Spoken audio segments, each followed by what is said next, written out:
नमस्कार। स्वागत है आपका सुनो कहानी में। आप सुन रहे हैं मुंशी प्रेमचंद जी के द्वारा लिखित उपन्यास कर्मभूमि और इसे आवाज दे रहे हैं मृत्युंजय मिश्रा।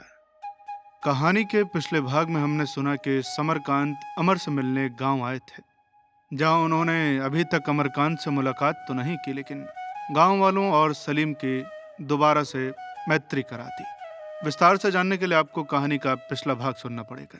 तो आइए कहानी में आगे की ओर चलते हैं। भाग 28। अमरकांत को जेल में रोज रोज का समाचार किसी न किसी प्रकार मिल जाता था।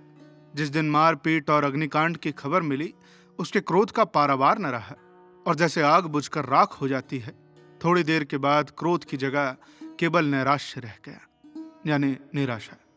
लोगों के रोने पिटने की दर्द भरी हाय हाय जैसे मूर्तिमान होकर उसके सामने सिर पटक रही थी। जलते हुए घरों की लपटें जैसे उसे झुलसा डालती थीं। वो सारा भीषण दृश्य कल्पनातीत होकर सर्वनाश के समीप जा पहुंचा था और इसकी जिम्मेदारी किस पर थी? रुपए तो यूं भी वसूल किए जाते, पर इतना अत्याचार तो न होता। कुछ रियायत तो की जाती।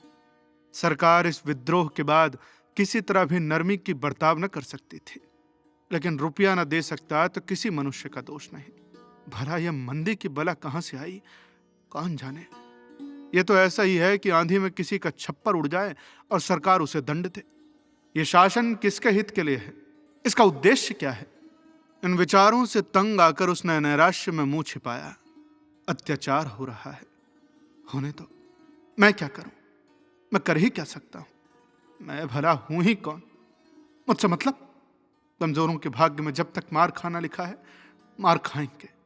मैं ही यहां क्यों फूलों की सेज पर सोया हुआ हूं? अगर संसार के सारे प्राणी पशु हो जाएं, तो मैं क्या करूं? जो कुछ होगा होगा। यह भी तो ईश्वर की ही लीला है। वाह रे तेरी लीला! अगर ऐसी ही लीलाओं में तुम्हें आनंद आता है, तो तुम दयामय क्यों बनते हो? जबरदस्ती का ठेंगा सिर पर, क्या यह भी ईश्वरीय नियम है? जब सामने कोई विकट समस्या आती थी तो उसका मन नास्तिकता की ओर झुक जाता था। सारा विश्व श्रृंखलाहीन, अव्यवस्थित, रहस्यमय जान पड़ता था। उसने ध्यान बटाना शुरू किया, लेकिन आंखों के सामने एक दूसरा ही अभिनय हो रहा था। वही सलोनी है, सिर के बाल खुले हुए, अर्धनग्न, मार पड़ रही है। उसके रुदन की करुणाजनक ध्वनि कानों में आने लगे। फिर मुन्ने की मूर्ति सामने आ खड़ी हुई। उसे सिपाहियों ने गिरफ्तार कर लिया है और खींचे लिए जा रहे हैं। उसके मुंह से अनायास ही निकल गया कि हाय हाय, ये क्या करते हो? फिर वो सचेत हो गया और बांध बटने लगा। रात को भी यही दृश्य आंखों में फिरा करते, वही क्रंदन कानों में गूंजा करते। इस सारी विपत्ति का भार अपने सिर पर लेकर वो जैसे दबा जा रहा था। इस भार को हल्का करने के लिए उसके पास कोई साधन न था। ईश्वर का बहिष्कार करके उसने मानो नौका का परित्याग कर दिया था और अथाह जल में डूबा जा रहा था। कर्म जिज्ञासा उसे किसी तिनके का सहारा न लेने देती थी। वो किधर जा रहा है और अपने साथ लाखों निस्सहाय प्राणियों को किधर लिए जा रहा है? इसका क्या अंत होगा? इस काली घटा में कहीं चांदी की झालर है? वो चाहता था कि कहीं से कोई आवाज आए कि बूढ़े आओ, आओ बूढ़े, यही सीधा रास्ता है। पर चारों तरफ निषिद्ध सघन अंधेरा था, अंधकार था। कहीं से कोई आवाज नहीं आती, कहीं प्रकाश नहीं मिलता। जब वो स्वयं अंधकार में पड़ा हुआ है, स्वयं नहीं जानता कि आगे स्वर्ग की शीतल छाया है या विध्वंस को भीषण ज्वाला, तो उसे क्या अधिकार है कि इतने प्राणियों की जान आफत में डाले? इसी मानसिक प्रभाव की दशा में उसके अंतःकरण से निकला कि ईश्वर, मुझे प्रकाश दो, मुझे उबारो। और वो रोने लगा। सुबह का वक्त था। कैदियों की हाजिरी हो गई थी। अमरकमन कुछ शांत था। वो प्रचंड आवेग शांत हो गया था और आकाश में छाई हुई गर्द बैठ गई थी। चीजें साफ साफ दिखाई देने लगी थीं। अमर मन ही मन पिछली घटनाओं की आलोचना कर रहा था। कारण और कार्य के सूत्रों को मिलाने की चेष्टा करते हुए सहसा उसे एक ठोकर सी लगी। नैना का वो पत्र और सुखदा की गिरफ्तारी। इसी से तो वो आवेश में आ गया था और समझौते का सुसाध्य मार्ग छोड़कर उस दुर्गम पथ की ओर झुक पड़ा था। इस ठोकर ने जैसे उसकी आंखें खोल दी। मालूम हुआ ये यश लालसा का, व्यक्तिगत स्पर्धा का, सेवा के आवरण में छिपे हुए अहंकार का खेल था। इस अविचार और आवेश का परिणाम इसके सिवा क्या होता? अमर के समीप एक कैदी बैठा बांध बट रहा था। अमर ने पूछा, तुम कैसे आए भाई? उसने कौतूहल से देखकर बोला, पहले तुम बताओ। मुझे तो नाम की धुन थी। हाँ, तो मुझे धन की धुन थी। उसी वक्त जेलर ने आकर अमर से कहा, तुम्हारा तबादला लखनऊ हो गया है। तुम्हारे बाप आए थे, तुमसे मिलना चाहते थे। तुम्हारी मुलाकात की तारीख न थी तो साहब ने इनकार कर दिया। अमर ने आश्चर्य से पूछा, मेरे पिताजी यहाँ आए थे? हाँ हाँ, तो इसमें ताज्जुब की क्या बात है? मिस्टर सलीम भी उनके साथ थे। इलाके की कुछ नई खबर? तुम्हारे बाप ने शायद सलीम साहब को समझाकर गांव वालों से मेल कर दिया है। शरीफ आदमी है। गांव वालों के इलाज वगैरह के लिए 1000 रुपए भी दिए। अमर मुस्कुराया, उन्हीं की कोशिश से तुम्हारा तबादला भी हो रहा है। और हाँ, लखनऊ में तुम्हारी बीवी भी आ गई है। शायद उन्हें 6 महीने की सजा हुई है। अमर खड़ा हो गया। सुखदा भी लखनऊ में है? तो और तुम्हारा तबादला क्यों हो रहा है? अमर को अपने मन में विलक्षण शांति का अनुभव हुआ। वो निराशा कहाँ गई, दुर्बलता कहाँ गई? वो फिर बैठकर बांध बटने लगा। उसके हाथों में आज गजब की फुर्ती है। ऐसी काया पलट, ऐसा मंगलमय परिवर्तन, क्या अब भी ईश्वर की दया में कोई संदेह हो सकता है? उसने कांटे बोए थे, लेकिन वो सब फूल हो गए। सुखदा आज जेल में है। जो भोग विलास पर आसक्त थी, वो आज दीनों की सेवा में अपना जीवन सार्थक कर रही है। पिताजी जो पैसों को दांत से पकड़ते थे, वो आज परोपकार में रत है। कोई दैवी शक्ति नहीं है तो फिर ये सब कुछ किसकी प्रेरणा से हो रहा है? उसने मन की संपूर्ण श्रद्धा के चरणों में वंदना की। वो भार जिसके बोझ से ये दबा जा रहा था, उसके सिर से उतर गया था। जिसकी देह हल्की थी, मन हल्का था, और आगे आने वाली ऊपर की चढ़ाई मानो उसका स्वागत कर रही थी। अमरकांत को लखनऊ जेल में आए आज तीसरा दिन है। यहाँ उसे चक्के का काम दिया गया है। जेल के अधिकारियों को मालूम है कि वो धनी का पुत्र है, इसलिए उसे कठिन परिश्रम देकर भी उसके साथ कुछ रियायत की जाती है। एक छप्पर के नीचे चक्कियों की कतारें लगी हुई हैं। 2-2 कैदी हर एक चक्की के पास खड़े आटा पीस रहे हैं। शाम को आटे की तौल होगी। आटा कम निकला तो दंड मिलेगा। अमर ने अपनी संगी से कहा, जरा ठहर जाओ भाई, जरा दम ले लो, मेरे हाथ नहीं चलते अब। अच्छा, क्या नाम है तुम्हारा? मैंने शायद तुम्हें कहीं पहले देखा भी है। संगी गठीला, काला, लाल आंखों वाला, कठोर आकृति का मनुष्य था, जो परिश्रम में थकना न जानता था। मुस्कुराकर बोला, मैं वही काले खाऊं जो एक बार तुम्हारे पास सोने कड़े बेचने गया था। याद करो। लेकिन तुम यहाँ कैसे आ फंसे? मुझे तो बड़ा ताज्जुब हो रहा है यार। परसों से पूछना चाहता था, पर सोचता था कि कहीं धोखा ना हो रहा हो। अमर ने अपनी कथा संक्षेप में कह सुनाई और पूछा, तुम कैसे आए? काले खां हंसकर बोला, मेरी क्या पूछते हो लाला, यहाँ तो 6 महीने बाहर रहते हैं तो 6 साल भीतर। अब तो यही आरजू है कि अल्लाह यहीं से बुला ले। मेरे लिए बाहर रहना मुसीबत है। सबको अच्छा अच्छा पहनते, अच्छा अच्छा खाते देखता हूँ तो हसद होता है, पर मिले कहाँ से? कोई हुनर आता नहीं, इल्म है नहीं। चोरी न करूं, डाका न मारूं तो फिर खाऊं क्या? यहाँ किसी से हसद नहीं होता, न किसी को अच्छा पहनते देखता है और न ही अच्छा खाते देखता हूँ। सब अपने ही जैसे हैं, फिर डाह और जलन क्यों? इसलिए अल्लाह ताला से दुआ करता हूँ यहीं से बुला ले। छूटने की आरजू नहीं है। अब तुम्हारे हाथ दुख गए हो तो रहने दो, मैं अकेला ही पीस डालूंगा। पता नहीं तुम्हें इन लोगों ने काम दिया ही क्यों। तुम्हारे भाई बहन तो हम लोगों से अलग आराम से रखे जाते हैं, पता नहीं तुम्हें यहाँ क्यों डाल दिया। अच्छा हट जाओ। अमर ने चक्के की मुठिया जोर से पकड़ कर कहा, अरे नहीं नहीं, मैं थका नहीं हूँ। 2-4 दिन में आदत पड़ जाएगी तो तुम्हारे बराबर काम करूँगा, देख लेना। काले खां ने उसे पीछे हटाते हुए कहा, अरे मगर ये तो अच्छा नहीं लगता ना कि तुम मेरे साथ चक्की पीसो।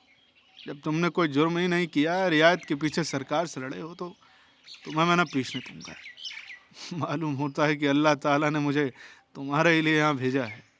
वो तो बड़ा कारसाज आदमी है, उसकी कुदरत तो मेरे समझ में नहीं आती। आप ही आदमी से बुराई करवाता है, आप ही उसे सजा देता है। और आप ही मुआफ भी करा देता है। अमर ने आपत्ति की, अरे तो बुराई खुदा थोड़ी करता है, हम खुद करते हैं। काले खां ने ऐसी निगाहों से उसकी ओर देखा जो कह रही थी कि तुम इस रहस्य को अभी नहीं समझ सकते ना। ना ना, मैं ये नहीं मानूंगा। तुमने तो पढ़ा होगा, उसके हुक्म के बगैर एक पत्ता भी नहीं हिल सकता। तो बुराई कौन करेगा? ये सब कुछ वही करवाता है और फिर माफ भी कर देता है। ये मैं मुंह से कह रहा हूँ, जिस दिन मेरे ईमान में बात जम जाएगी उसी दिन बुराई बंद हो जाएगी। तुमने उस दिन मुझे वो नसीहत सिखाई थी ना, मैं तुम्हें अपना पीर समझता हूँ। 200 की चीज़ तुमने 30 रुपये में न ली। उसी दिन मुझे मालूम हुआ कि बदी क्या चीज़ है। अब सोचता हूँ कि अल्लाह को कौन सा मुंह दिखाऊंगा।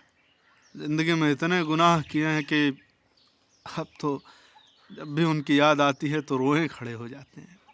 अब तो उसी की रहीमी का भरोसा है। क्यों भैया, तुम्हारे मजहब में क्या लिखा है? अल्लाह गुनाहगारों को माफ़ कर देता है क्या? काले खां की कठोर मुद्रा इस गहरी सजीव सरल भक्ति से प्रदीप्त हो उठी। आंखों में कोमल छटा उदय हो गई और वाणी इतनी मर्म स्पर्शी, इतनी आर्द्र थी कि अमर का हृदय पुलकित हो उठा। सुनता तो मैं भी हूँ खान साहब कि वो बड़ा दयालु है। काले खां दूने वेग से चक्की घुमाता हुआ बोला, हाँ बड़ा दयालु तो है भैया। माँ के पेट में बच्चे को भोजन पहुँचाता है। ये दुनिया की रहीमी का आईना है। जिधर आंखें उठाओ उसकी रहीमी के जलवे। इतने बनी डाकू यहाँ पड़े हुए हैं, उनके लिए भी आराम का सामान कर दिया।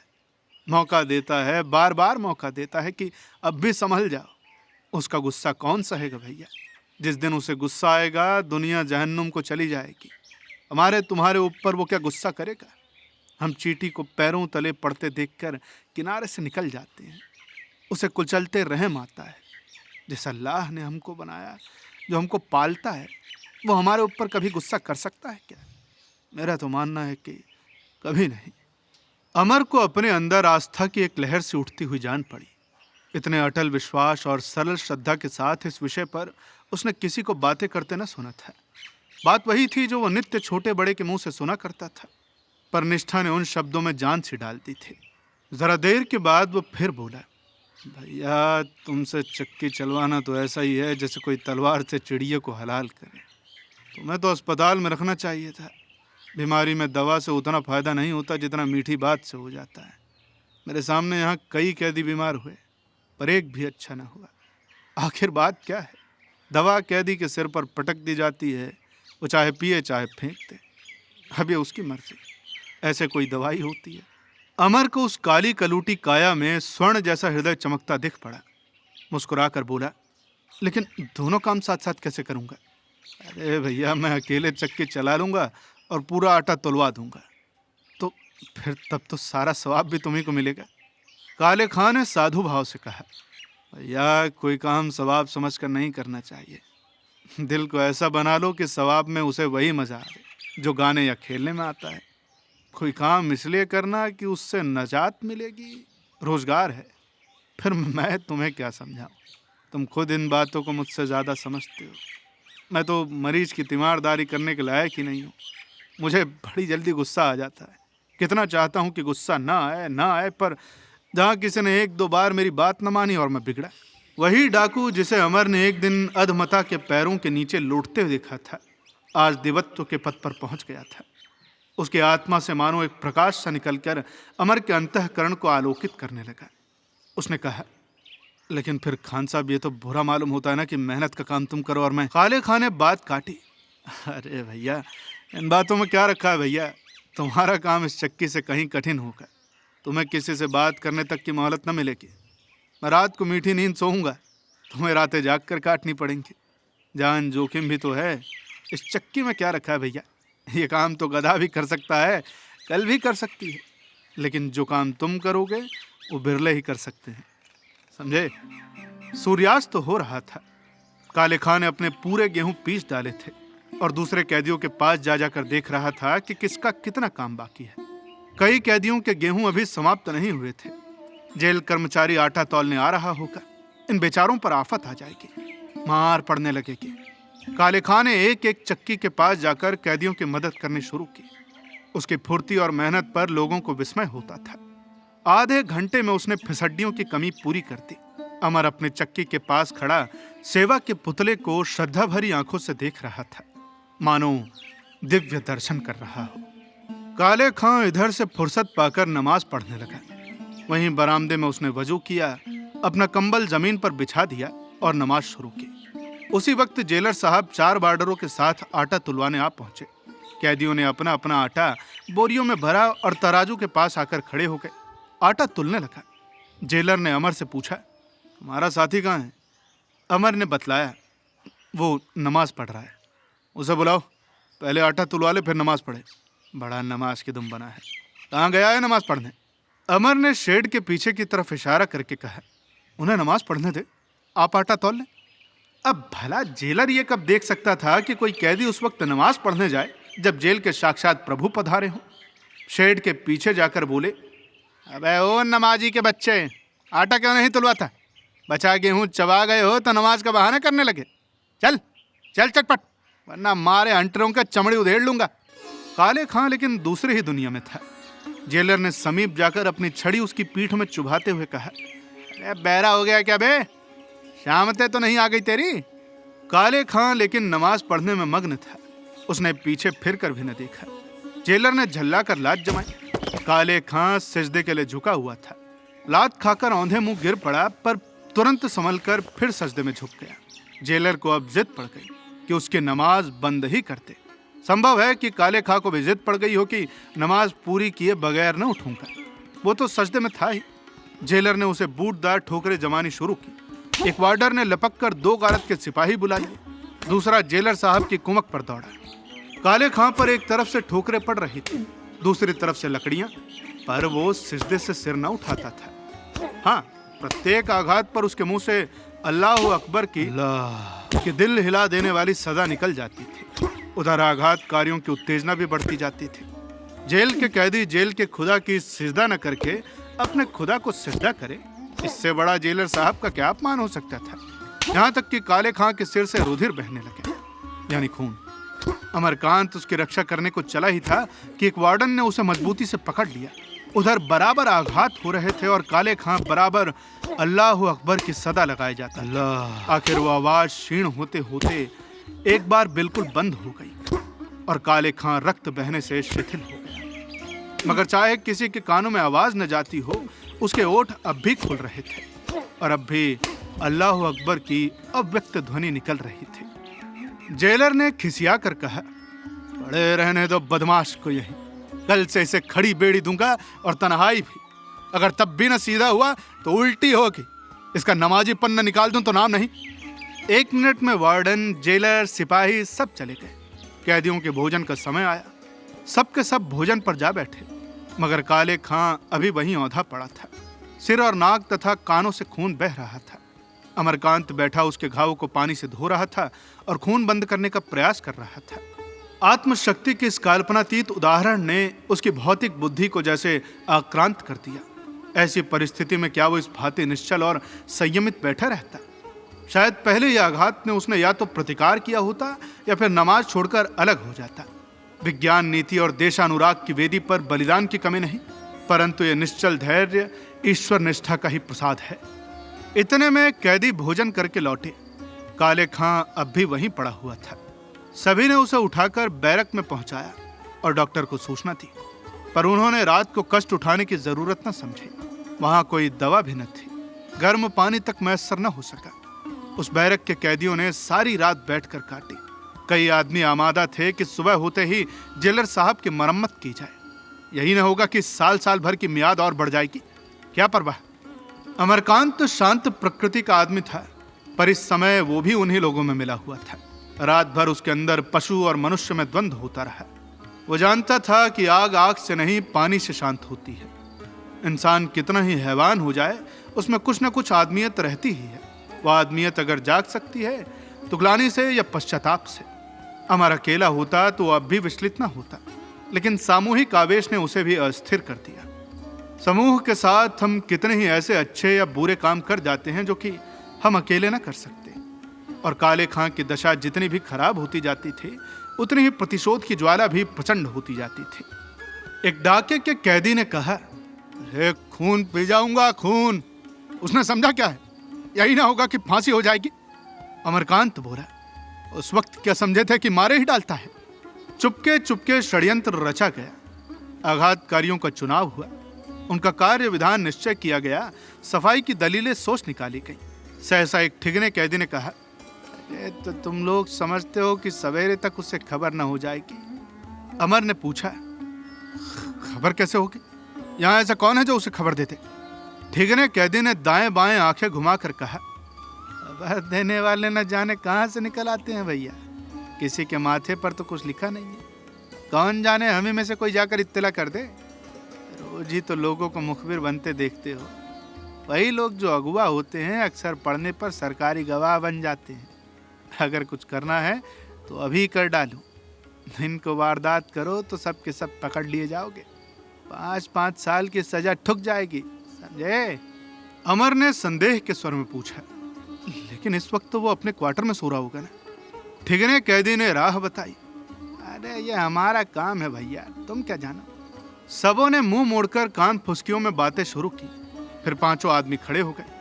ठिगने कैदी ने कहा, हम में से जो फूटे उसे गौ हत्या। ये कहकर उसने बड़े जोर से हाय हाय करना शुरू किया और भी कई आदमी चीखने चिल्लाने लगे। एक क्षण में वार्डन ने द्वार पर आकर पूछा, ओए क्या शोर कर ले तुम लोग, क्या बात है? ठिगने कैदी ने कहा, अरे बात क्या है भैया, काले खां की हालत खराब है, जाकर जेलर साहब को बुला लाओ चटपट। वार्डन बोला, अरे वाह बे, चुपचाप पड़ा रहे, बड़ा नवाब का बेटा बना है। ऐसा है, हम कहते हैं जाकर उन्हें भेज दो, नहीं तो ठीक ना होगा। तभी काले खां ने आंखें खोली और क्षीण स्वर में बोला, अरे क्यों चिल्लाते हो यारो, मैं कोई अभी मरा थोड़ी हूँ। जान पड़ता है कि पीठ की हड्डी में चोट लगी है। ठिगने कैदी ने कहा, उसी का बदला चुकाने की तैयारी है पठान। काले खां तिरस्कार के स्वर में बोला, किससे बदला चुकाओगे भाई? अल्लाह से। अल्लाह की मर्जी के बिना कहीं एक पत्ता भी हिल सकती है। अच्छा ऐसा करो, जरा मुझे पानी पिला दो, और देखो जब मैं मर जाऊं तो यहाँ जितने भाई हैं सब मेरे लिए खुदा से दुआ करना। और भला दुनिया में मेरा है ही कौन, शायद तुम लोगों की दुआ से मेरी नजात हो जाए। अमर ने उसे गोद में संभाल कर पानी पिलाना चाहा, मगर घूंट कंठ के नीचे न उतरा। वो जोर से कराह कर फिर लेट गया। ठिगने कैदी ने दांत पीस कर कहा, ऐसे बदमाश की गर्दन तो उल्टी छुरी से काटनी चाहिए। काले खां दीन भाव से रुक रुक कर बोला, क्यों मेरी नजात का द्वार बंद करते हो भाई? दुनिया तो बिगड़ गई, क्या आकबत भी बिगाड़ना चाहते हो? अल्लाह से दुआ करो कि सब पर रहम करे। जिंदगी में क्या कम गुनाह किए हैं कि मरने के पीछे पाँव में बेड़ियां पड़ी रहे। या अल्लाह रहम कर। इन शब्दों में मरने वाले की निर्मल आत्मा मानो व्याप्त हो गई थी। बातें वही थीं जो रोज सुना करते थे, पर इस समय इनमें कुछ ऐसी द्रावक, कुछ ऐसी हिला देने वाली सिद्धि थी कि सभी जैसे उसमें नहा उठे। इस चुटकी भर राख ने जैसे उनके तापमय विकारों को शांत कर दिया। प्रातः काल जब काले खां ने अपने जीवन लीला समाप्त कर दी, तो ऐसा कोई कैदी न था जिसकी आंखों से आंसू न निकल रहे हों। पर औरों का रोना दुख का था, अमर का रोना सुख का था। औरों को किसी आत्मीय के खो देने का सदमा था, वहीं अमर को उसके और समीप हो जाने का अनुभव हो रहा था। अपने जीवन में उसने यही एक नवरत्न पाया था, जिसके सम्मुख वो श्रद्धा से सिर झुका सकता था और जिससे वियोग हो जाने पर भी उसे एक वरदान पा जाने का भान होता था। इस प्रकाश स्तंभ ने आज उसके जीवन को एक दूसरी ही धारा में डाल दिया, जहां संशय की जगह विश्वास और शंका की जगह सत्य मूर्तिमान हो गया था। अब कहानी में आगे क्या होता है, ये जानने के लिए आपको इंतजार करना पड़ेगा कहानी के अगले भाग का। आपको ये कहानी कैसी लग रही है हमें कमेंट बॉक्स में बताना न भूलें। जल्द ही मिलेंगे आपसे कहानी के अगले भाग के साथ। तब तक के लिए सुनते रहिए सुनो कहानी की अन्य कहानियां और अपना ख्याल रखिए। धन्यवाद।